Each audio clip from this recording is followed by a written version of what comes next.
ঠাকুরমা আমাকে বলছে তোর মা নেই, তো দিদি বাড়ি গিয়েছে, রাত্রে নিচে থাকবি, নিচে থাকবি। চিন্তা করলাম শনি তো রয়েছে, শনি মা বাড়ি নেই, এইবার অবস্থা কি হবে। গামছা দিয়ে শনিটাকে জড়িয়ে থলের মধ্যে ভরে খিদেরপুরে আব্দুল চাচার ভাঙাচোরার দোকানে নিয়ে গিয়ে বিক্রি করে দিলাম। যখন গিয়ে হাজির হয়েছে, আব্দুল চাচা জিজ্ঞাসা করছে, রাজু কারে बेटा इतना दिन बाद कहाँ थे? हम नहीं, घर पे था। कुछ बात है? हम नहीं। कुछ लाया? हम था ठाकुर लाया, ले गए? नहीं बेटा, हम तो मट्टी का ठाकुर लेते नहीं। मट्टी का नहीं, तामा का है, निकालो। देखो चाचा, मत निकालो, उसको ऐसे ओजन करो, बाद में जितना बात देना है दे देना, अगर वो निकाल जाएगा तो दृष्टि दे देगा। বিক্রি করে দিয়ে বাড়ি চলে এসেছি, ভালো ছেলে। মা পরের দিন মেয়ের বাড়ি থেকে ফিরার পরে পুজোর সরঞ্জাম কিনে এনে এসে হাজির হয়েছে শনিবার, শনি ঠাকুরের পুজো। এসে দেখে আসন আছে, টেবিল আছে, কিন্তু ঠাকুর নেই। রাজু দৌড় দিয়ে, কি মা আসলে ঠাকুর গেল কোথায় রে? তা তো বলতে পারবো না। ও শনি ঠাকুর হয়তো বাজার টাজারে গেছে, আসবে। বাজারে গেছে মানে? আমি তো হয়তো ঘুরতে ঘুরতে গেছি। পাগল ছেলে, শনি বাজারে যেতে পারে? পাগলের মতো কথা বলিস কেন? আমি এই কথাটাই তো তোমাকে বলতে চাইতেছি। আমি শনি যদি বাজারে যেতে না পারে, তাহলে তুমি কি করে ভাবলে ওই শনি আমার দৃষ্টি দিয়েছে? না, তোর সঙ্গে আমি পেরে উঠবো না। দিদি হাতখানা বের করে দিয়েছে, দেখুন না আমার শনি গরুটা কাটছে না। দিদির মুখের দিকে দেখতেছি, হাজার হলো বোন তো, হাত না নেড়ে ছেড়ে দেখতাম। দেখুন দিদি, এই যে আপনার হাতের রেখা, শনি গরু আপনার লেগেছে। এই শনি গরু লাগার একটাই কারণ, আপনার যে শাশুড়ি আছে, ছোটবেলা আপনার হাজবেন্ডের একটা অসুখ হলো, আপনার শাশুড়ি মানত করলো, ঠাকুর আমার ছেলে যদি অসুখ থেকে মুক্তি পায়, যেই দিন আমার ছেলের বিয়ে দিব, ওং প্রজাপতি ঋষি অগ্নি দেবতা, সর্বপ্রথম দেবতারা বৌমার মুখ দেখবে, তারপরে আমার ছেলে বৌমার মুখ দেখবে। তো বলুন, আপনার বিয়েতে এরকম একটি ঘটনা ঘটেনি? বর পক্ষের ব্রাহ্মণ কন্যা পক্ষের ব্রাহ্মণ বলেছেন, মেয়ের মুখখানা ঢেকে আনো, ঢেকে এনে পিড়িতে আসাও, পিড়িতে বসাও। কন্যা পক্ষের ব্রাহ্মণ বলছে তা হবে না, মানত আছে, বাইরে গিয়ে খন্ডাবে। এই ঝগড়া মেটাতে মেটাতে প্রথম লগ্ন পার হয়ে গেল, পরের লগ্নে আপনার বিয়ে হয়েছে। বলুন সত্য কি মিথ্যে? আর যখন বিয়ে হয়েছে তখন তো আমি বাড়িতে রয়েছি। আমার দিদি বলে, সত্যি আপনি ঠিকই বলেছেন, আমার জীবনে এরকম একটি ঘটনা ঘটে। ওই তো সেইখান থেকেই আপনার শনি গ্রহ লেগেছে। তবে শুনে নিন, ওই শনি গ্রহ কেটে একটাই রাস্তা আছে। আমি একটা মন্ত্র আপনাকে শিখিয়ে দেব, এই মন্ত্রটা যদি আপনি দিনে 24 বার করে তপ করতে পেরেছেন, তাহলে আপনার শনি গ্রহ কেটে যাবে। দেখুন তো, দরুদ শরীফ পড়ুন, আল্লাহুম্মা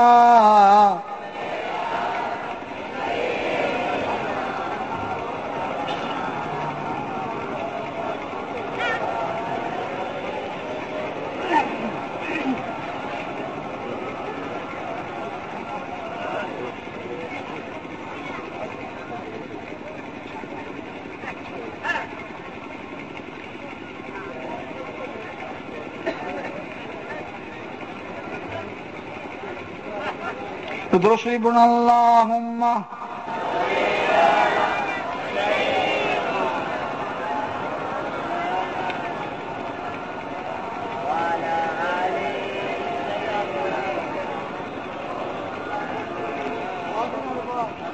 প্রশ্ন তো অনেকগুলো এসছে। একটি প্রশ্ন এসেছেন আঙ্গারিয়ার থেকে করেছেন। প্রশ্নটা হলো এই যে আপনি অধর্ম ছেড়ে সত্য ধর্মের সন্ধানে সত্য ধর্ম এসেছেন, কিন্তু তবু আপনি অন্য ধর্মে, যে ধর্মটি ছেড়ে এসেছেন সেই ধর্মের 3টি জিনিস আপনি ব্যবহার করছেন। একটি হলো মালা, আরেকটা হলো গেরুয়া পোশাক, আরেকটা হলো ঘন্টা ব্যবহার করছেন। ব্যবহার বলতে গেলে কি বোঝানো হয়েছে? ব্যবহার করা মানে যদি আপনি গেরুয়া পোশাক পরে বেরিয়ে বেড়ান তাহলে ব্যবহার করা, যদি মালায় গলা দিয়ে যদি ঘুরে বেড়ান তাহলে ব্যবহার করা, আর যদি ঘন্টা বাজিয়ে পুজো করেন তাহলে ব্যবহার করা। এই তিনটা জিনিস আমি স্টেজে জনসাধারণকে দেখাই। এটা আমার মহারাজের ডিগ্রি সেই সময় নিয়ে এসেছিলাম পাবলিককে দেখাই, এর জন্য যে ওই একটি পথ আমি ছেড়ে এই পথটা এসেছি। আমি এমন একটি পথে ছিলাম যে পথে আমার সম্মান ইজ্জত এই পথের থেকে বেশি ছিল। হিন্দু মানুষেরা আমার পায়ে প্রণামী দিনের বেলায় প্রতিদিন অন্তত 40-50 হাজার টাকা শুধু পায়ের প্রণামী টাকা পড়ত ওই পোশাক যখন আমি পড়তাম। আজও ছেড়ে দিয়ে আল্লাহ আমাকে এই পোশাকে আনিয়েছেন। এটা শুধু অনলি ফর দেখাবার জন্য। এতে দেখলে এতে নেকি হবে না, নেকির জন্য না, শুধু দেখাবার জন্য যে এই জায়গার মধ্যে, এই সিচুয়েশনের মধ্যে একদিন আমি ছিলাম। ওই মালাটা আমার কাছে 1 পয়সা দাম নেই, ও গেরুয়া পোশাকটা 1 পয়সা দাম নেই, ও ঘন্টাটারও 8 আনা পয়সা দাম নেই, ও বিক্রি করে খেয়ে ফেলা যায়। ইসলামের সঙ্গে কোনো সম্পর্ক নেই। তাহলে তাই যদি আপনি বলেন আপনি যে পোশাকটা পরতেছেন ওটা কিন্তু মুসলিম পোশাক নয়, ওটা বেদিনদের পোশাক, আপনি পড়ছেন কেন? 1 নম্বর। 2 নম্বর, আপনি যে ডিরেকশনের উপরে চলছেন ওটা কিন্তু মুসলমান ডিরেকশন নয়, ওটা বেদিনদের চালচলন। তাহলে আপনি যদি এইগুলো চালচলন ব্যবহার করতে পারেন, ব্যবহার করছেন আপনি, কিন্তু আমি কিন্তু ব্যবহার করি না। আমি ব্যাগের মধ্যে রেখে দেই, জলসা পারপাসে আমি কিন্তু তুলে আপনাদেরকে দেখাই, আবার ব্যাগের মধ্যে ভরে দেই অনলি ফর জলসার জন্য। ও আমি কখনো গায়েও দেই না, কখনো ঘন্টা বাজি পুজোও করি না, কখনো মালায় গলাও দেই না। আমি হিন্দু থাকাতে আমার গলা, হাতে, কোমরে 35 খানা মাদলি ছিল, এখন একটা মাদলি আমার গলায় নেই। আমি ইসলাম কবুল করেছি, আমি জানি আল্লাহ আমার মালিক, আমার আল্লাহ আমার সব। তাহলে আমি মাদলি দিয়ে কি করব? এর জন্য মাদলি একটাও নেই। তো যেখানে আমার মালিক রাজি সেখানে ওই পোশাকের আমার প্রয়োজনই নেই, শুধু দেখা এটা আমার ডিগ্রি ছিল। হুজুর আপনি বলছেন, আপনি জীবনী বলছেন, জীবনী বিশ্ব নবী সাল্লাল্লাহু আলাইহি সাল্লাম সাহাবাদের জীবনী শুনতেন। সালমান ফারসি রাদিয়াল্লাহু তাআলা আনহু বলছে, বাবা সালমান, তুমি তো তোমার মেয়েকে জিন্দায় কবর দিয়েছিলে, কিরকম করে দিয়েছিলে আমাকে শোনাও। দাহিয়া কালবিকে বলতেছে, তুমি তো মেয়েকে জিন্দা কবর দিয়েছিলে, কিরকম করে দিয়েছে আমাকে শোনাও। দাহিয়া কালবি তার মর্মান্তিক দৃশ্য, ওই যে সন্তানকে নিয়ে গিয়ে গর্ত খুঁড়ে পুঁতে দেওয়া, কাটা দেওয়া, পাথর চাপা দিয়ে এই মর্মান্তিক দৃশ্য আল্লাহর নবীর সামনে পেশ করেছিলেন। এই জন্য হুজুর আকরাম সাল্লাল্লাহু আলাইহি সাল্লাম সাহাবাদের নাম পরিবর্তন করেনি। ইসলাম কবুল করার আগে আবু বকরের নাম আবু বকরই ছিল, ওমরের নাম ওমরই ছিল, কিন্তু আল্লাহর তরফ থেকে টাইটেল এসেছে সিদ্দিক, টাইটেল এসেছে ফারুক, কারো নাম পরিবর্তন হয়নি। তো বাপ, এর জন্য ওটা হলো আমার দেখানোর জন্য। আমার নামের সঙ্গে লেখা আছে দেখবেন রাজু চক্রবর্তী। এইবার হিন্দুরা যখন শুনবে কনভার্টেড মুসলমান আসতেছে, তখন হিন্দুরা বলবো ডোম চারাল মুচি, এরাই মুসলিম ধর্ম দীক্ষা নেয়, ছোট জাতেরা, বর্ণ হিন্দু ব্রাহ্মণদের মধ্যে কেউ ইসলাম গ্রহণ করবে না। যাতে ওই কথাটা বলতে না পারে, যার জন্য আমার নামের সঙ্গে আছে শ্রী রাজু চক্রবর্তী, যাতে অন্য জাতিরা বুঝতে পারে যে আমি ব্রাহ্মণ ঘরের সন্তান, ইসলাম কবুল করেছি। এর জন্য ওই নামটা আলাদা রেখেই দিয়েছি আমি, নামটার পরিবর্তন আমি আনিনি। কিন্তু ইসলাম কবুলের পরের নাম আছে আলহাজ মাওলানা দ্বীন ইসলাম সিদ্দিক নাম আমার, কিন্তু পূর্বের নাম আমার ওই আছে। ইসলাম কবুল করেছে আমি 1982 সালে, সরকারি কাগজপত্র। একজন জানতে চেয়েছেন যে কোন দেবতা ব্যভিচারী করেছেন। এখন দেবতাদের সংখ্যা তো অনেক, একটা দেবতার নাম আপনাকে বলছি। এরকম বহুত ঘটনা আছে, সব তো বলা সম্ভব নয়। একটা ঘটনা আপনাকে বলতেছি যে কোন দেবতা দেবীর সাথে ব্যভিচারী করেছেন, বহুত সংখ্যা আছে, একটা ঘটনা আপনাকে শোনাবো। কেতাবের নাম দেব দেবীর প্রেম নীলা, পৃষ্ঠা নাম্বার 70। দেবতার নাম হলো বিষ্ণু, ভক্তের নাম হলো জলাকন্দর, দেবীর নাম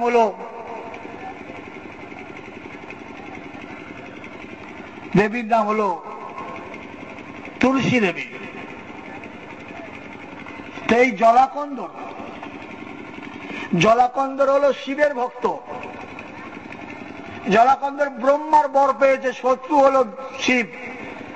শিবের সঙ্গে যুদ্ধ বেঁধে গেছে জলাকন্দরের। যুদ্ধ করতে করতে শিব হেরে যায়। ইন্দ্র আর বিষ্ণু গিয়ে বলছে প্রজাপতি ব্রহ্মা, মহাদেব হেরে যাচ্ছে যুদ্ধে, আপনি জলকন্দরকে বর দিয়েছেন, এই বরটা আপনি তুলে নেন। ব্রহ্মা বলছে বর ফেরত হবে না। জলাকন্দর স্ত্রী বিন্দা যতদিন, জলাকন্দর স্ত্রী বিন্দা যতদিন সতীত্ব বজায় থাকবে ততদিন জলকন্দরকে কেউ বশ করতে পারবে না।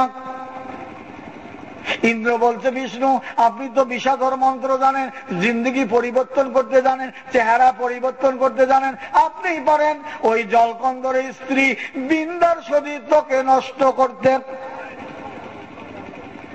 তো বিন্দা বিষ্ণুর পুজো দেয়। বিন্দার দেবতা হলো বিষ্ণু, তুলসীর অপর নাম হলো বিন্দা। তো জলকন্দরের রূপ ধারণ করে বিষ্ণু এসেছে বিন্দার বাড়িতে। বিন্দা স্বামীকে দেখে বলছে, কি ব্যাপার প্রভু, আপনি আজ 1 বছর যুদ্ধে রয়েছেন, কোনদিন তো বাড়িতে আসেন না, আজকে হঠাৎ করে আপনার এ কেন? বলছে তোমার কথা স্মরণ হলো তাই চলে এসেছি। অন্দরমহলে নিয়ে গেছেন, অন্দরমহলে নিয়ে গিয়ে স্বামী স্ত্রীর মতো যেভাবে মেলামেশা হয় সেইভাবে মেলামেশা হয়েছে। মেলামেশার সঙ্গে সঙ্গে বিন্দার সতীত্ব নষ্ট হয়ে গেছে, ওইদিকে শিবের হাতে জলকন্দর নিহত হয়ে গেছে। বিষ্ণুর কাজ করে বিষ্ণু চলে গেছে, ডঙ্কা বাঁচতে বাঁচতে মন্ত্রীরা ফিরে আসলে কি ব্যাপার? বলছে মহাদেব মহারাজ বিজয় পরাজয় বরণ করেছে, মহারাজ মারা গিয়েছে।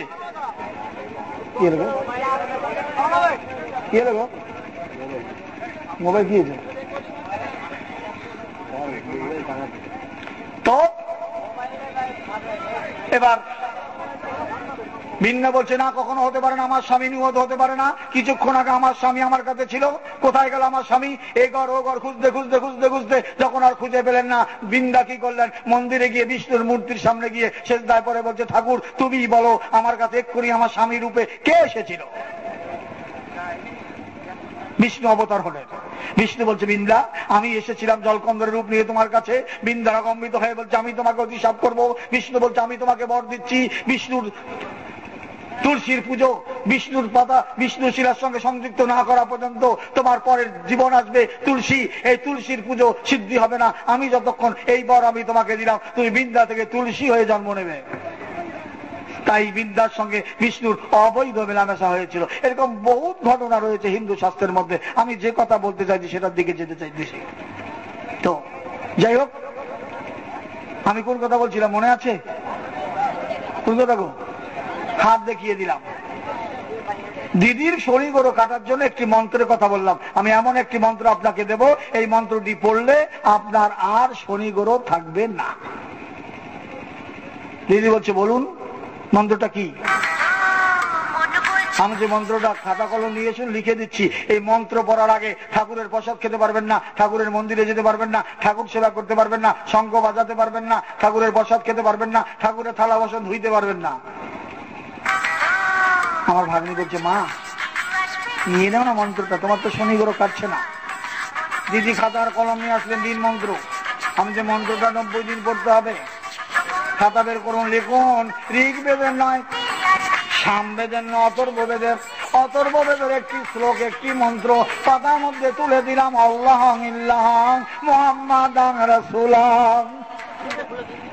মুসলমানরা পড়তেছিল ইলাহা ইল্লাল্লাহু মুহাম্মাদ রাসূলুল্লাহ। হিন্দু পণ্ডিতেরা পড়তেছেন আল্লাহু ইল্লাহু মুহাম্মাদান রাসূলুল্লাহ।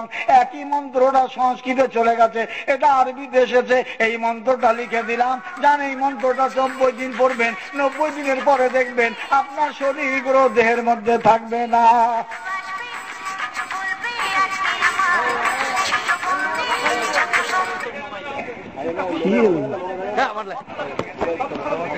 কি হলো রে বাবা? একটু ধরো শরীর বলুন, আল্লাহুম্মা।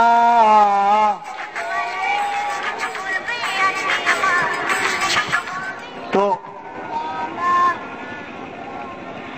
সেইগুলো এনেছি, বের করব, দেখাবো ভাবলাম। তা আপনারা যখন অবজেকশন করছেন তার বের করার দরকার নেই। সেই গেরুয়া পোশাকের কথা যেটা অবজেকশন এসেছে, সেই ঘন্টা, সেই মালা যেগুলো আমি ছেড়ে দিয়ে এসেছি, যে ডিগ্রিগুলো হিন্দু সমাজের থেকে আমাকে দিয়েছিলেন, যে পুরীর শঙ্করাশ্চর্য আমার গলায় পরিয়ে দিয়েছিলেন, সেই গেরুয়া পোশাক কাশী বিশ্বনাথ মন্দির থেকে যে ঘন্টা আমাকে দিয়েছিলেন, শ্রী রবিশঙ্করজি যে মালা আমাকে গলায় পরিয়ে দিয়েছিলেন, সেগুলো আমার কাছে আছে, দেখাবার জন্য এনেছিলাম। যাই হোক, ওগুলার দেখানোর দরকার নেই। ইসলাম কবুল করতে গিয়ে আমার প্রতি যে অত্যাচার হয়েছে, জুলুম হয়েছে, আমার মেরে যে হাত পা গুলো ভেঙে দিয়েছে, তার ছবিগুলো আমার দিদি তুলে রেখেছিলেন। সেই ছবিগুলো এনেছি, একটা নজর দেখাবো আপনাদেরকে। এত কষ্ট করার পরেও আল্লাহ আমাকে, এবার আপনাদের সামনে আলোচনার দিকে যাব, সেটা হলো আমি কেন মুসলমান হলাম, আল্লাহ আমাকে কলমা কেন পড়ালেন, আর আমার মাই কেন ইসলাম ধর্ম দীক্ষা নিলেন, আমার মাই কেন কলমা পড়লেন। এই কথাটি আলোচনা করার জন্য আমি আগিয়ে যাব। তবে আপনারা বসেন, যতক্ষণ আপনারা আছেন দুই চারটি কথা আপনাদের সামনে আলোচনা রাখবো। হ্যাঁ, কারণ রাত তো অনেক হয়েছে, বেশি রাত করবো না আপনাদের সামনে, আখেরি মোনাজাত করে দেবো, সবাই যার যার মন্তব্য চলে যাব, আমরা কেউ থাকবো না। তবে আপনারা কিন্তু আমার সঙ্গে কথা দিয়েছেন, যাবার সময় 10টি করে টাকা মাদ্রাসার জন্য আমার হাতে দেবেন। অতএব কেউ বঞ্চিত হবেন না, সকলে দিয়ে যাবেন। আমি চাদরও পাঠাবো না, কিচ্ছু না, এখানে বসবো, আপনারা আসবেন, মুসাফা করবেন, 10টি করে টাকা দিয়ে যাবেন। যার যার নিম্ন শ্রেণীর মানুষ 10 টাকা দেবেন, যে যা পারেন দেবেন, আমার হাতে দিয়ে যাবেন। আমি মাদ্রাসার জন্য আপনাদের টাকাগুলো নিয়ে আল্লাহর কাছে একটু দোয়া করবো, কান্নাকাটি করবো, আল্লাহ যেন আমাদের সকলের জিন্দেগির গুনাহগুলো মাফ করে দেন। এই আবদারটুকু আপনাদের সামনে রেখেছি। আমি কেন ইসলাম কবুল করলাম ওই কথাটার দিকে চলে যাব। আর আমার মা কেন ইসলাম কবুল করলেন। আমার মা আমাকে ফিরিয়ে নিয়ে যাওয়ার জন্য চলে গেলেন মথুরা মাচাং বাবার কাছে। बाबा मैं कलकत्ता से आया हूँ, मेरे लड़का और राजू था ना, अपना धर्म कर छोड़कर मुसलमान में चले गए, उसको लाने के लिए हमको क्या करना होगा। তা মথুরার মাচাং বাবা বলেছিলেন, এই জড়ি বটি দিয়ে বলছে, যা বেটি এই জড়ি বটিটা দুধের সঙ্গে পায়েস করে যদি খাওয়াতে পারিস, তোর ছেলে যা শিখেছে ভুলে যাবে, সব ভুলে যাবে। আর এই গাছটা যদি কামাখ্যা মায়ের মন্দিরের গাছ যদি ছেলে ডান হাতে বেঁধে দিতে পারিস, দেখবি তোর ছেলে সুরসুর করে তোর সঙ্গে তোর বাড়ি চলে আসবে। মা বিশ্বাস করে নিয়ে আসলেন, কিন্তু মা তো আমাকে চেনে না, মা তো আমাকে কোনোদিন দেখেনি।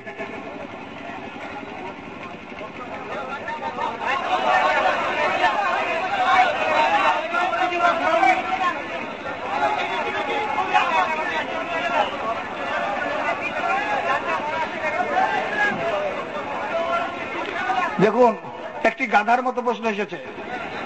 প্রশ্নটা হলো এই যে আপনি ইসলাম কবুল করেছেন, আপনার উপকার হয়েছে না ইসলামের উপকার হয়েছে? বোকারাম, রাম মানে বড়, রাম মানে ছাগল।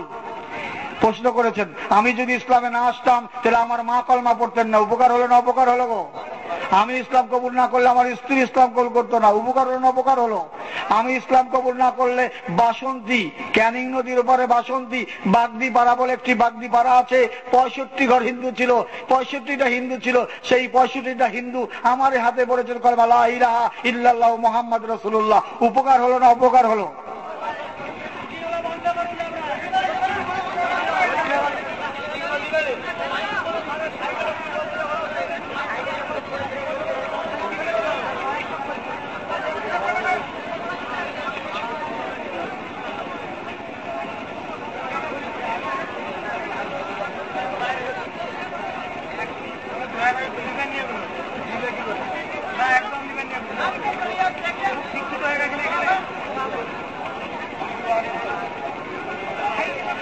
যিনি লিখেছেন, আপনি কি মাওলানা?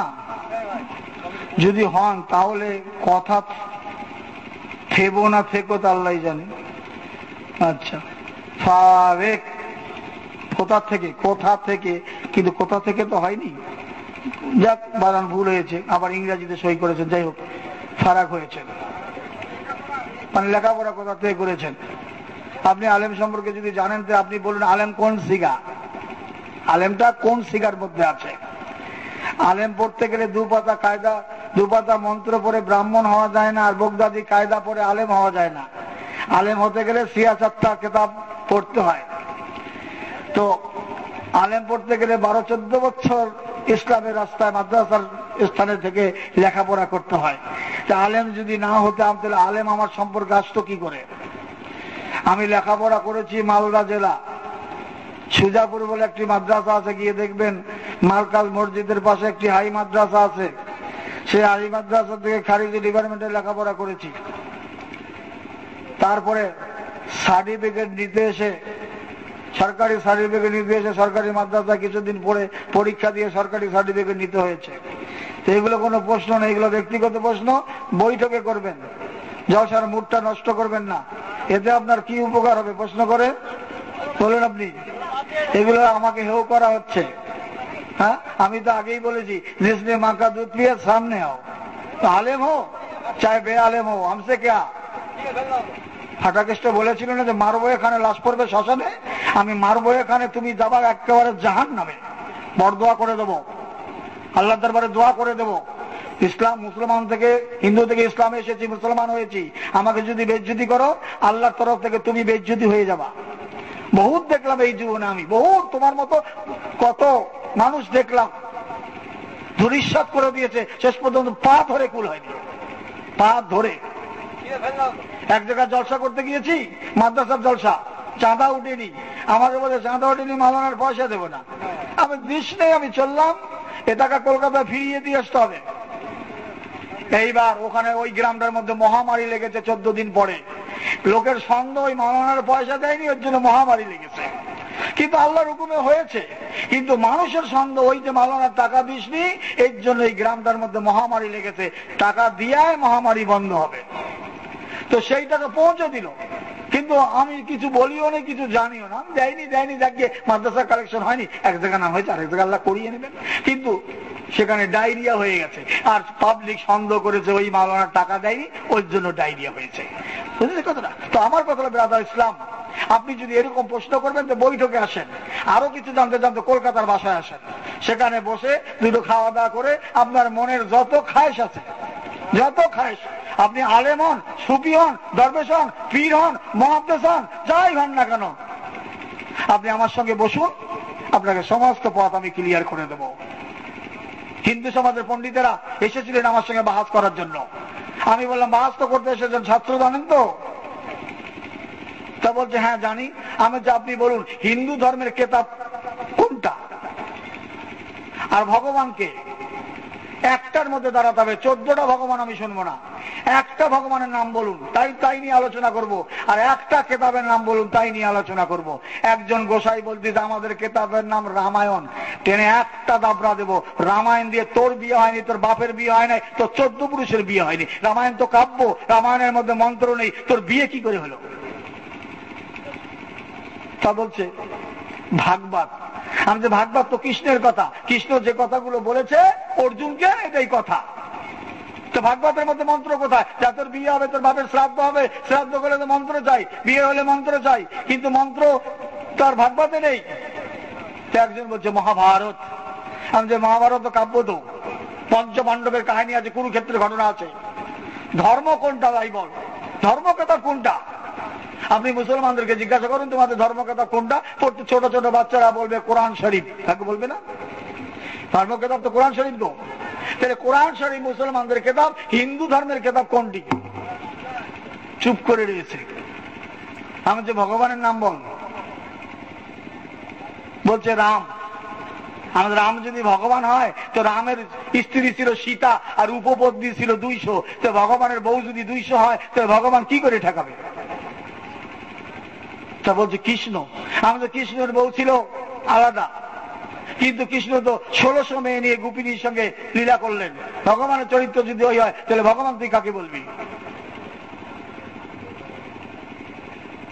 তো আমার কথা হলো যে, আগে পার্টিকুলার আপনি জানুন, পার্টিকুলার জানুন, তারপরে বাহাজে আসবেন।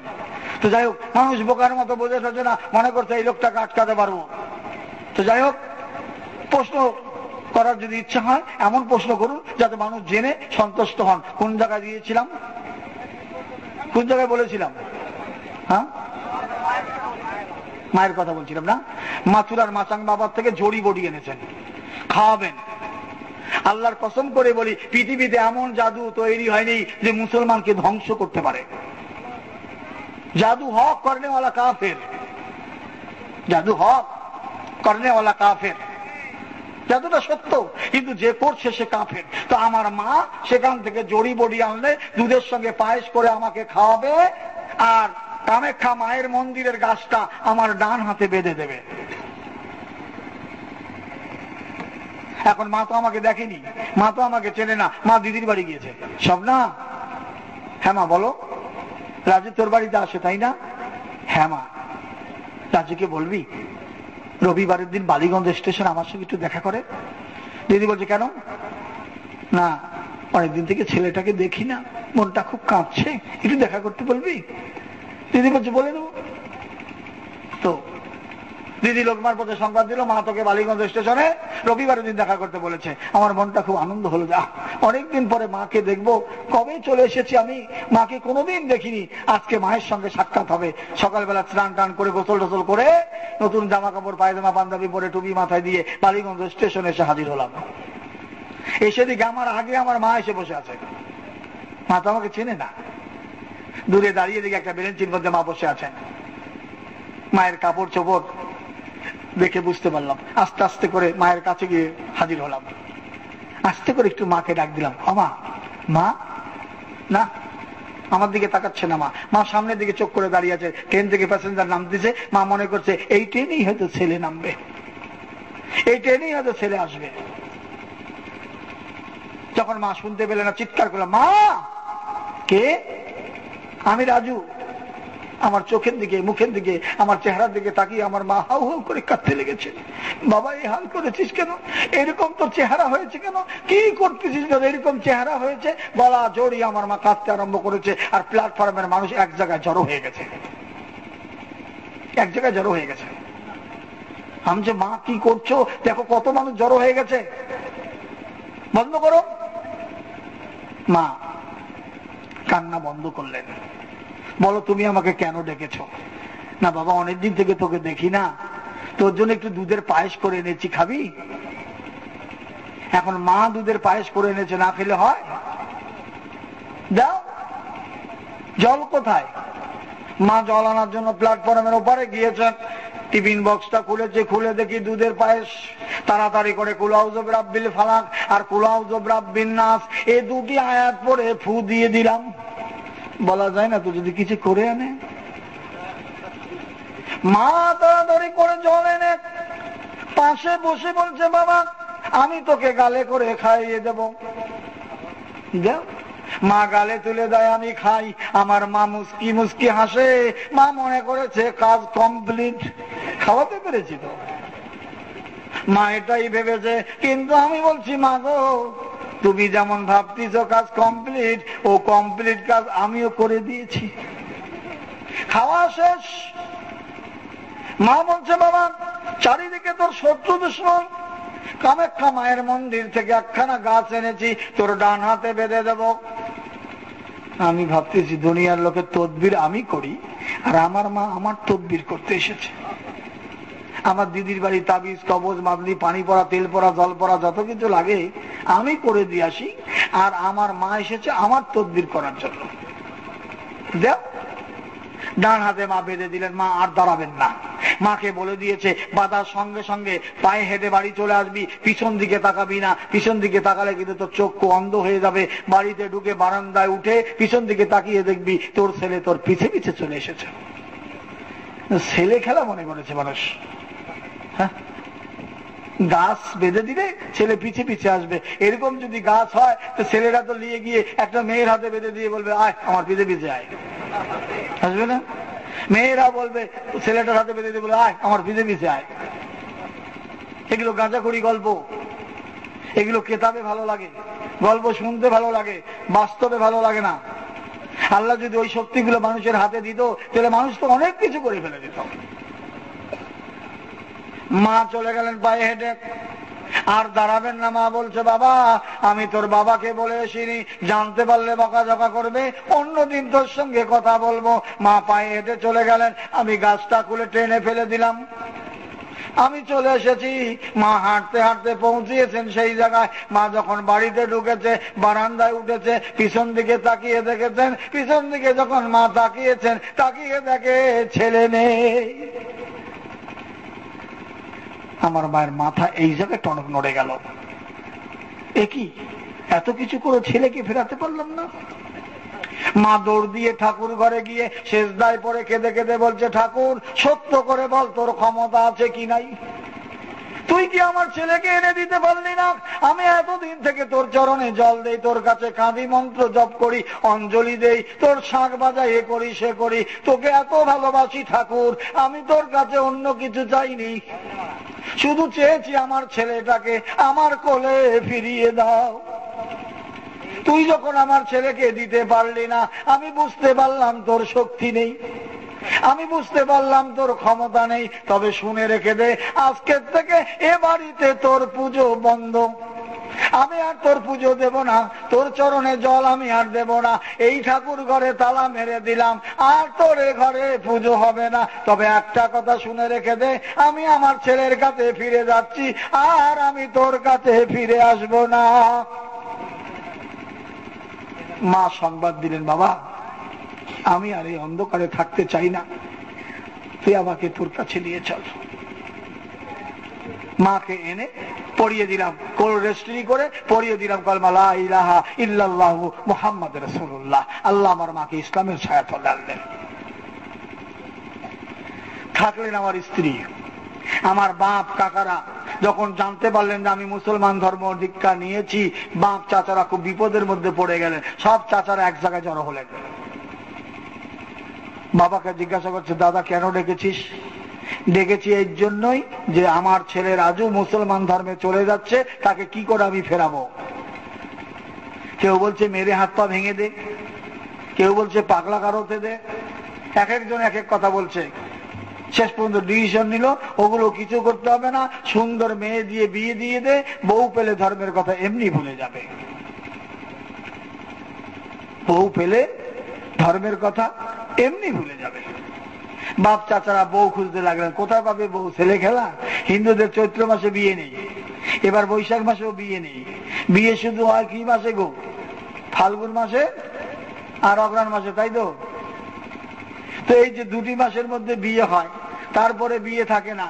কিন্তু মুসলমানদের এরকম সিস্টেম আছে, রোজই তো বিয়ে হচ্ছে, প্রতি মাসেই তো হচ্ছে। তো বিয়ে হিন্দুদের মাস অনুযায়ী বিয়ে হয়। বৈশাখ মাসে যার জন্ম, বাড়ির বড় ছেলে, তার আবার বিয়ে হবে না, আরেক ফেকরা। তো খোঁজ মেয়ে, খোঁজ কোথায় মেয়ে পাবে? খুঁজতে খুঁজতে চলে গেল মায়াপুর ধাম, নবদ্বীপ যে ধাম আছে সেই ধাম। সেখানে খুঁজতে গিয়ে মেয়ে একটা তারা জোগাড় করলো, নাম তার পুষ্প। জোগাড় হয়ে গেল মেয়ে, ছলনা করে আমাকে নিয়ে যাওয়া হলো, বিয়ের কাজ সমাধা করা হলো, বাসর ঘরে ফুল সজ্জার রাতে স্ত্রীকে ডাকলাম আমার কাছে। তাই শোনো, কাঁপতে কাঁপতে এসেছেন, তুমি শুনেছো আমি মুসলিম ধর্ম দীক্ষা নিয়েছি? হ্যাঁ, বাবা মায়ের মুখে শুনেছি। আমি শুনেছো? তবে শোনো, আজ ও কাল হোক আমি কিন্তু বাড়ি ছেড়ে চলে যাব, আমাকে কেউ আটকাতে পারবে না। তুমি কি আমার সঙ্গে যাবে? তুমি যদি আমার সঙ্গে যাও তাহলে আমি বাড়ি থেকে সেইভাবে বেরোবো, আর তুমি যদি না যাও তা আমি আমার মতো বেরোবো। শোনো, একটা মাস আমি তোমাকে সময় দিলাম, তুমি নতুন বউ তো, একটা মাস সময় দিলাম। আমার বাবা মাকে তুমি চেনো না, আমি চলে গেলে আমার বাবা মা তোমার মুখ দেখবে না, তোমার হাতের জল পর্যন্ত খাবে না, আমার আত্মীয় স্বজনে তোমাকে জিনা হারাম করে দেবে, পাড়া প্রতিবেশীরা তোমার প্রতি আঙ্গুল তুলবে, তখন কিন্তু মনে হবে আমার কথা। একটা মাস সময়ের পরে স্ত্রীকে ডেকে বললাম, কি ব্যাপার, যাবে আমার সঙ্গে? না, তুমি যাও। আমি তো চলে যাবই, আমার কথা তখনই মনে হবে, তো আমি চলে যাচ্ছি, তোমাকে একটা মন্ত্র লিখে দিয়ে যাচ্ছি, যদি কোনোদিন আমার কথা তোমার স্মরণ হয় তবে এই মন্ত্রটা তুমি 100 বার পড়ে এই মালিকের কাছে তুমি বলো, এই প্রভুর কাছে তুমি বলো। এই কলমা যখন তুমি পড়বে, এই কলমার মালিককে তুমি বলো, মালিককে বলো, মালিক আমার স্বামী যেখানে থাক আমার সঙ্গে আমার স্বামীর সাক্ষাৎ করে দাও, এই মালিকই তোমাকে আমার কাছে পৌঁছে দেবে। বাড়ি ছেড়ে চলে আসলাম আমি। 10 দিন পরে আমার আত্মীয় স্বজনেরা আমার স্ত্রীর প্রতি অত্যাচার শুরু করে দিয়েছে। আমার বাবা তো মুখ দেখছে না, মা জল খায় না, কেউ কথা বলে না, অভাব অনাটন নেই, ঝুট ঝামেলা নেই, কিন্তু তবু আত্মীয় স্বজন আঙুল তুলে কথা বলছে, অপয়া, অলক্ষিণা, শনকনি, হস্তনি, এরকম করে গালাগালি করছে। সহ্য করতে না পেরে বাপের বাড়ি চলে গেলেন। বাপের বাড়ি থেকে আবারও সেখান থেকে জ্বালা যন্ত্রণা সহ্য করতে না পেরে শ্বশুর বাড়ি আসলেন। হঠাৎ করে বহুত দিন পরে, অনেক দিন পরে আমার স্ত্রীর মনে পড়েছে, আমার স্বামী তো আমাকে একটা মন্ত্র লিখে দিয়ে গিয়েছিল যে আমার দরকার হলে এই মন্ত্র পড়ে যেন আমি ডাকি। খাটের তলা উল্টিয়ে দেখে সেই কাগজটার মধ্যে সেই মন্ত্রটা লেখা রয়েছে, লা ইলাহা লা ইলাহা ইল্লাল্লাহু মুহাম্মাদুর রাসূলুল্লাহ। এই মন্ত্রটি, এই কলমাটি যখন আমি লিখে দিয়ে এসেছিলাম, আমার স্ত্রী ওই দিন এই কলমাটি পাক এবং পবিত্র অবস্থায় স্নান করে পদ্মাসনে বসে ঘর দরজা জানলা বন্ধ করে দিয়ে এই মন্ত্রটা উচ্চারণ করতেছিলেন আর বলতেছিলেন, আয় আল্লাহ, তুমি লা ইলাহা ইল্লাল্লাহু মুহাম্মাদুর রাসূলুল্লাহ এই নামের উসিলা করে আমার স্বামী যেখানেই থাক আমার সঙ্গে সাক্ষাৎ করিয়ে দিও। কোথায় পাবে? আমি তো ছেড়ে দিয়েছি শহর। হঠাৎ করে টালিগঞ্জের ছেলেরা, যুবকেরা আমাকে প্রোগ্রাম দিয়েছে। সেই প্রোগ্রামে চারিদিকে প্রচার হচ্ছে, পত্র পত্রিকা করেছে, পোস্টার করেছে, চারিদিকে ছাপিয়েছে। হঠাৎ করে মাইকের আওয়াজ আমার স্ত্রীর কানে গেল, আজকে টালিগঞ্জে পাগলা বাবার মসজিদে আসতেছেন রাজু চক্রবর্তী, আসতেছেন প্রধান বক্তা হিসাবে। এই সংবাদ আমার স্ত্রীর কানে গিয়ে বসলো। আমার স্ত্রী মনে করলেন এই চক্রবর্তী আমার স্বামী ছাড়া অন্য কেউ নয়। সন্ধ্যার সময় বাড়ির কাজ কাম মিটিয়ে কাউকে না জানিয়ে না শুনিয়ে চুরি চুরি করে এসলেন সেই পাগলা বাবার মাজারে যেখানে জলসা হবে। এসে ভলান্টিয়ারদের জিজ্ঞাসা করে দিয়েছে, দাদা চক্রবর্তী সাহেব এসছেন? তা ভলান্টিয়ার বলছে, হ্যাঁ উনি তো সকালে এসেছেন, ওই দোতলায় বিশ্রাম করতেছেন। আমার স্ত্রী দোতলায় যাবেন, দোতলার ভলান্টিয়াররা বলছে কোথায় যাবেন? না, চক্রবর্তী সাহেবের সঙ্গে দেখা করব। হবে না, পারমিশন নেই, ফিরে যান। দাদা প্লিজ একটু দেখা করার দিন না। তো একজন ভলান্টিয়ারকে বলতে, দাদা এক ভদ্র মহিলা এসে তোমার সঙ্গে দেখা করবে, পাঠাবো? কি নাম রে? তা তো জানি না। যা নাম জিজ্ঞাসা করে। নিচে এসে জিজ্ঞাসা করেছে আপনার নাম কি? বলছে আমার নাম পুষ্প চক্রবর্তী। আমাকে গিয়ে বলছে, দাদা পুষ্প চক্রবর্তী। আমি বুঝতে পারলাম আমারই মক্কেল, আমার তো ঘরের লোক, ডেকে দে। ছেলেরা আমাকে খেতে দিয়েছে পরোটার গোস্ত খাচ্ছি। এমন সময় আমার স্ত্রী ঘরের ভিতরে ঢুকেছে, আমাকে দেখে বলছে, দাদা নমস্কার। আমি ইশারা করলাম, বলে বসো। খাওয়া দাওয়া হয়ে গেল। এবার আমার স্ত্রী বলছে, দাদা চক্রবর্তী সাহেবকে একটু ডেকে দিন না। আমার বউ বলতেছে আমাকে, আমি নাকি ওর দাদা হই। চিন্তা করেছে, চিনে না তো, না চিনলে যা হয়। এখনকার ছেলেপেলেরা দেখেন না, বউ স্বামীরে বাবা বলতেছে, স্বামী বউরে মা বলে। এখন বর্তমানে যা চলেছে, স্বামী স্ত্রী কোথাও বেড়াতে যাচ্ছে তো স্বামী বলছে, কই গো হলো? আরে বাবা দাঁড়াও না, আসছি, বলে না? স্বামী গিয়ে বলতেছে, ও মা এখনো তোমার হয়নি? তো বাপ যে কোনো কথা চিন্তা ভাবনা করে বলতে হবে। এখন আমার স্ত্রী বলতেছে, দাদা একটু চক্রবর্তী সাহেবকে ডেকে দিন না। আমি নিশ্চয়ই ডেকে দেবো, কারণটা কি জানতে পারি কি? তখন দুঃখের কথাগুলো খুলে বলছেন।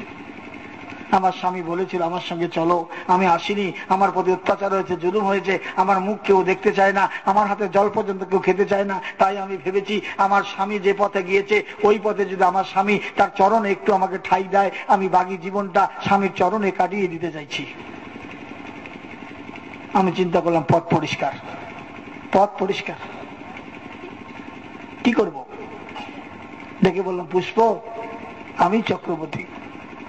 ও আর সামলাতে পারেন, অনেকদিন পরে স্বামীকে দেখেছে তো, সামলাতে না পেয়ে পা দুখানা জড়িয়ে ধরে কান্নায় ভেঙে পড়েছেন। স্বামী একটাবার তুমি আমাকে আশ্রয় দাও, আমি জীবনে আর কোনোদিন তোমার অবাধ্য হব না, তুমি যা বলবে আমি তাই শুনবো, তুমি যে ধর্ম করতে বলবে আমি সেই ধর্ম করব, একটা বার তুমি আমাকে আশ্রয় দাও। কি করব? কোর্টে এনে এফিডেভিট করে পড়িয়ে দিলাম কালমা লা ইলাহা ইল্লাল্লাহু মুহাম্মাদুর রাসূলুল্লাহ। আল্লাহ এভাবে আমার স্ত্রীকে ইসলামের ছায়া তলে এনেছে। বাপ, রাত 1টা বাজতে চলল, ঘুম একটা ইবাদত। প্রতিদিনই আল্লাহ আপনাদের দুয়ার বরকতে জলসা করাচ্ছেন। তো আমি আর বাড়াতে চাইছি না, আখেরি মোনাজাত করব যে যেখানে আছেন।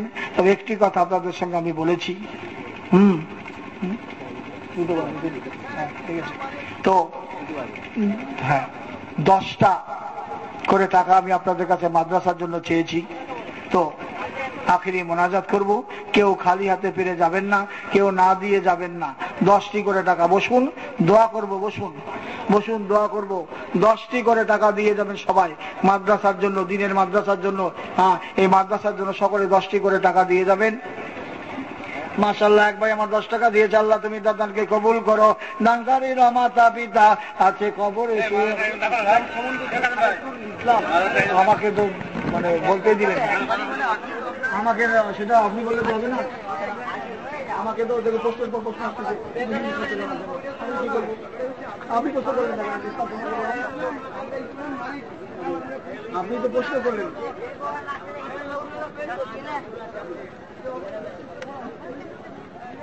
আপনি প্রশ্ন করলেন না কেন? ইসলাম মানে আত্মসমর্পণকারীকে ইসলাম বলা হয়। পূর্ণাঙ্গ জীবন ব্যবস্থার নাম হল ইসলাম।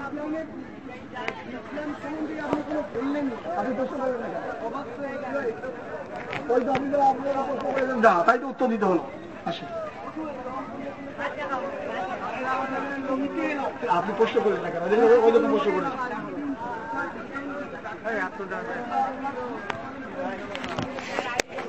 শুধু আপনি বললেন তো আপনারা শ্রোতারা তো চাইছে না।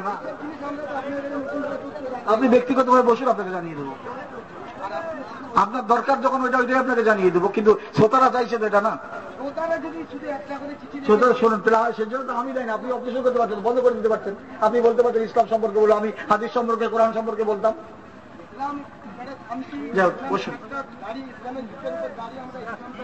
এতদিন কি করেছেন আপনি? তাহলে আপনি বাতিল শুনবেন না? বাতিল না শুনে ইসলাম কি ভালো লাগবে না তো আপনাকে? অন্ধকারের পরে আলো আসলে তবে আপনার মজা লাগবে। আগে না প্রশ্ন করতে পারতেন যে দাদা একটা হাদিস সম্পর্কে শোনান, কোরআন সম্পর্কে শোনান, তাহলে বলেন না কেন? আপনি বলতে পারছেন তো বাতিল তো শুনতে হবে, বাতিলের প্রয়োজন আছে তো। আরে আমরা তো সবই মাশাআল্লাহ। বসেন বাতিল, দোয়া করবো। দোয়া না করে কেউ যাবেন না, সকলের জন্য দোয়া করবো। আর দোয়ার জন্য সকলে অপেক্ষা করে আছেন। হ্যাঁ, এই মাদ্রাসার জন্য তাই কিছু, মাদ্রাসার জন্য সবাই 10 টাকা করে টাকা, 10 টাকা করে টাকা দিলে মাদ্রাসা অনেক টাকা। মাশাআল্লাহ, আল্লাহ দানকে কবুল করে নেন। আজকের মাহফিলে যারা 10টি করে টাকা দিয়েছে, আল্লাহ দানের উসিলা করে তার জিন্দেগির ভালাই দেন, আখিরাতের ভালাই দিন, বালা মুসিবত দূর করে দেন। আয় আল্লাহ, যে আশা নিয়ে দিয়েছে কাল কিয়ামতের ময়দানে, হাসরের ময়দানে নাজাতের উসিলা বানিয়ে দেবেন। আসেন বাকি অল্প সময়ের মধ্যে চলে আসুন, দোয়া করবো। বসুন। এই দেখুন, ইসলাম ইসলাম করতেছেন। ইসলামের একটি অঙ্গ হলো দোয়া। দোয়া ছাড়া মানুষ কোনো কামিয়াবি হতে পারে না। তো দোয়া না করে যাচ্ছেন কেন? আল্লাহর নবী দোয়া করেছেন, রাসূল সাল্লাল্লাহু আলাইহি ওয়াসাল্লাম সাহাবাদের নিয়ে দোয়া করেছেন, আল্লাহ রাসূল সাহাবারা দোয়া করেছেন, কিন্তু দোয়া না করে যাচ্ছেন, এটা কি ইসলাম? ইসলাম ইসলাম করছেন। আগে জানুন ইসলামকে ভালো করে। আল্লাহুম্মা আমিন। ربنا آتنا في الدنيا حسنة وفي الآخرة حسنة وقنا عذاب النار ربنا ظلمنا أنفسنا وإن لم تغفر لنا وترحمنا لنكونن من الخاسرين ربنا لا تزغ قلوبنا بعد إذ هديتنا وهب لنا من لدنك رحمة إنك أنت الوهاب رب ارحمهما كما ربياني صغيرا رب ارحمهما كما ربياني صغيرا ربنا تقبل دعاء ربنا من النار لا إله إلا أنت سبحانك إني كنت من الظالمين মাওলা মাবুদ খোদা বেন করিম পরওয়ারদিগার আলম আল্লাহ গুনার বোঝা মাথায় নিয়ে আল্লাহ আল্লাহ ফজর নয়, আসর নয়, মাগরিব নয়, ইশার নয়, আল্লাহ রাতের শেষ ভাগে তোমার বান্দা বান্দীদের নিয়ে দুখানা হালি হাত তোমার দরবারে তুলেছি মাবুদ। আয় রব্বুল আলামিন, আপনি আমাদের সকলের জিন্দেগীর গুনাহগুলি আল্লাহ মাফ করে দিন মাবুদ। চিনি না চিনি, প্রকাশ্যে অপ্রকাশ্যে গুনাহ করেছি আল্লাহ। আল্লাহ আপনি দয়া করে মেহেরবানি করে আমাদের গুনাহ খাতা আল্লাহ মাফ করে দিন।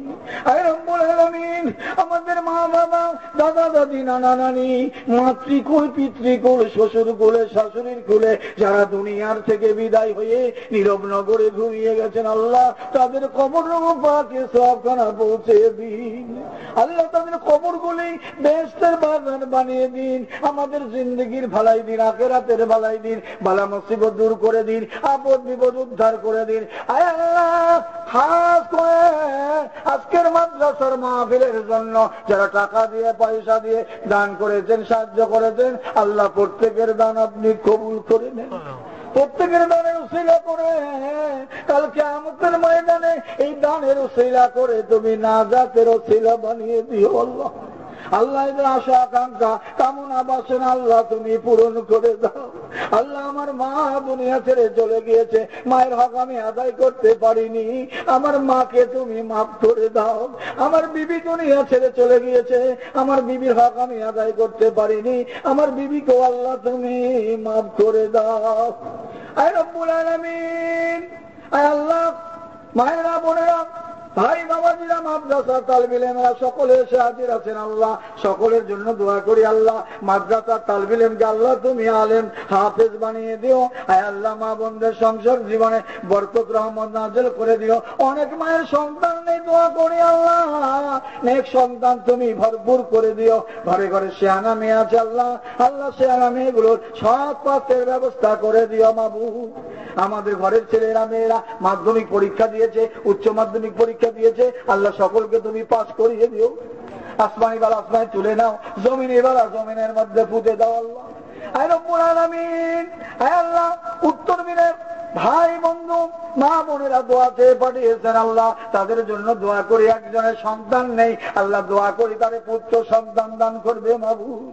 আয় আল্লাহ, কত বন্ধু চেয়েছেন সন্তান হয়নি আল্লাহ, দোয়া করি সন্তান দান করবেন। কারো শরীর অসুস্থ, দোয়া চেয়েছেন, দোয়া করি আল্লাহ শরীরকে ভালো করে দেবেন। কেউ ব্যবসা বাণিজ্যের জন্য চেয়েছেন, কেউ মেয়ের ব্যায়ামের জন্য চেয়েছেন, কেউ ছেলের জন্য চেয়েছেন, কেউ মা বাপের জন্য চেয়েছেন, এমনি করে কত মানুষ দোয়া চেয়েছেন আল্লাহ, সকলের জন্য দোয়া করি কবুল করে দিন। আয় আল্লাহ, আমার এতিমখানার জন্য যারা আর্থিক সাহায্য পাঠিয়েছেন, টাকা দিয়ে পয়সা দিয়ে যারা সাহায্য করেছেন, প্রত্যেকের দান আপনি কবুল করে নেন। এতিমের উসিলা করে তার জিন্দগির গুনাহ খাতাগুলি আল্লাহ মাফ করে দিন আল্লাহ।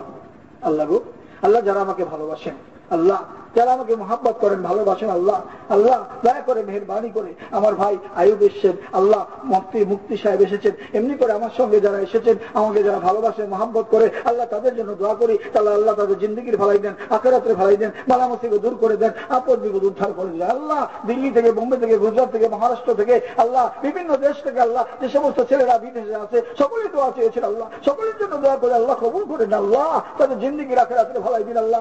এই বছর হাজি সাহেবেরা হজ করতে যাবেন, দোয়া চেয়েছেন আল্লাহ, সকলের হাজিদের জন্য দোয়া করি আল্লাহ, তাদেরকে আপনি হজকে কবুল করে নেন আল্লাহ, আপনার মেহমানকে আল্লাহ সহি সালামত ভাবে ইজ্জতের সঙ্গে পৌঁছে দেবেন আল্লাহ। ইয়া আল্লাহ, ইয়া রহমান, ইয়া রহিম, ইয়া হাইয়্যু, ইয়া কাইয়্যুম, ইয়া গফফার, ইয়া সাত্তার, ইয়া জব্বার, ইয়া মুতাকাব্বির, রব্বানা তাকাব্বাল মিন্না ইন্নাকা আনতাস সামিউল আলিম ওয়া তুব আলাইনা ইন্নাকা আনতাত তাওয়াবুর রহিম। সুবহানা রাব্বিকা রাব্বিল ইজ্জাতি আম্মা ইয়াসিফুন ওয়া সালামুন আলাল মুরসালিন আলহামদুলিল্লাহি রাব্বিল আলামিন। কালিমা তাইয়্যিবা, লা ইলাহা ইল্লাল্লাহ, লা ইলাহা ইল্লাল্লাহ, লা ইলাহা ইল্লাল্লাহ মুহাম্মাদুর রাসূলুল্লাহ। আসসালামু আলাইকুম। মাদ্রাসা কি আছে?